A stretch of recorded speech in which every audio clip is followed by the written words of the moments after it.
사랑하는 아가비와 교회 성도 여러분 안녕하십니까? 이 시간 여러분과 경건의 시간 교제를 나누도록 하겠습니다. 오늘 우리가 나누게 될 하나님의 말씀은 예레미야서 38장 1절에서 13절까지 있는 말씀 내용입니다.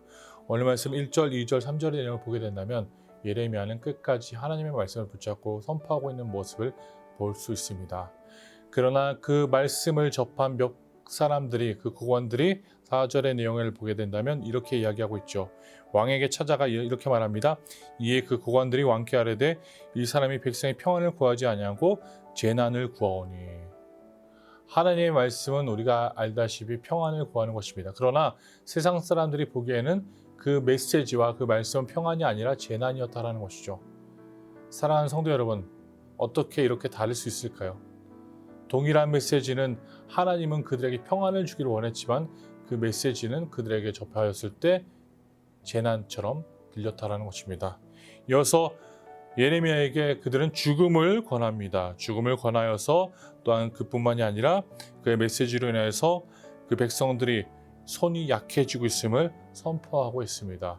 사랑하는 성도 여러분, 우리는 하나님의 말씀 매일매일 접하는 자로서 그 말씀이 재난의 말씀이 아닙니다. 우리에게는 평안의 말씀이죠. 그뿐만이 아니라 하나님의 말씀은 우리의 손을 약하게 만들기보다는 우리를 강하게 만드신다는 것을 오늘 말씀을 통해서 다시 한번 우리 마음 가운데 꼭 새겨냄을 성도님들에게 다시 한번 말씀을 드립니다. 말씀을 이어서 보겠습니다. 말씀 5절은 이렇게 기록합니다. 시드기야 왕이 이르되 보라 그가 너희 손 안에 있느니라 왕은 조금도 너희를 거스를 수 없느니라 하는지라. 고관들이 왕께 아뢰었지요. 예레미야를 죽여야 됩니다 라고 이야기하였습니다. 이어서 왕의 대답은 바로 이 5절의 내용이었습니다. 보라 그가 너희 손 안에 있느니라 왕은 조금도 너희를 거스를 수 없느니라 하는지라. 너무나도 무능한 왕의 모습을 우리는 말씀을 통하여서 볼 수 있습니다. 능력을 가지고 있었음에도 불구하고 선택을 하지 못하고 그는 그들이 원하는 대로 행하고 있음을 다시 한번 보여주고 있죠. 마찬가지입니다. 우리도 하나의 능력을 갖고 하나의 말씀을 가지고 있지만 때로는 너무나도 무능하게 세상 앞에서 무너지고 있는 모습을 우리는 볼 수 있습니다. 사랑하는 성도 여러분, 우리는 절대로 세상 앞에서 무너지면 안 됩니다. 하나님의 말씀을 붙잡고 견고하게 서서 그 말씀에 따라 살아가는 성도가 되어야 합니다. 이것이 바로 하나님이 원하시는 성도의 모습이고 하나님이 원하시는 능력을 가진 성도의 모습임을 다시 한번 기억하시기를 바랍니다. 이러한 상황에 이어서 예레미야는 붙잡혀 구덩이에 던져지게 됩니다. 거의 죽음을 맛보게 되는 상황에 있었죠. 이러한 상황 속에서 하나님은 하나님의 온전한 뜻으로 사람들을 예비하고 계십니다. 그 사람이 바로 오늘 말씀 7절에 나타나고 있는 왕국 내시 구스인 에벳 멜렉이. 이 사람이 다시 한번 시드기야 왕에게 나아가 그를 설득합니다.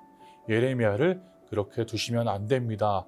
그는 그렇게 있게 되면 죽게 될 것입니다 라고 그는 이야기하게 되죠. 이어서 왕은 그에게 허락을 하죠. 다시 예레미야를 데리고 오라. 이어서 말씀 13절은 이렇게 기록합니다.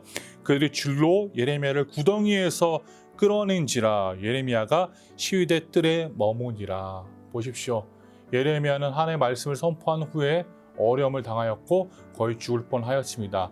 그러나 그 상황 속에서 하나님은 준비한 사람들을 보내 왕이 보낸 사람 에벳멜렉이라는 사람이 그 사람을 구하여서 그곳에서 나오게 하였습니다. 사랑하는 아과비와 교회 성도 여러분, 하나님은 이러한 분이십니다. 우리가 예상치도 못한 사람들을 사용하셔서 우리를 구하여내시고 우리를 살려내시는 그러한 분이십니다. 그렇기 때문에 어떠한 상황 속에서도 하나님의 말씀을 믿고 그 말씀에 따라 승리하시는 우리 교회 성도님들이 되시기를 간절히 소원합니다.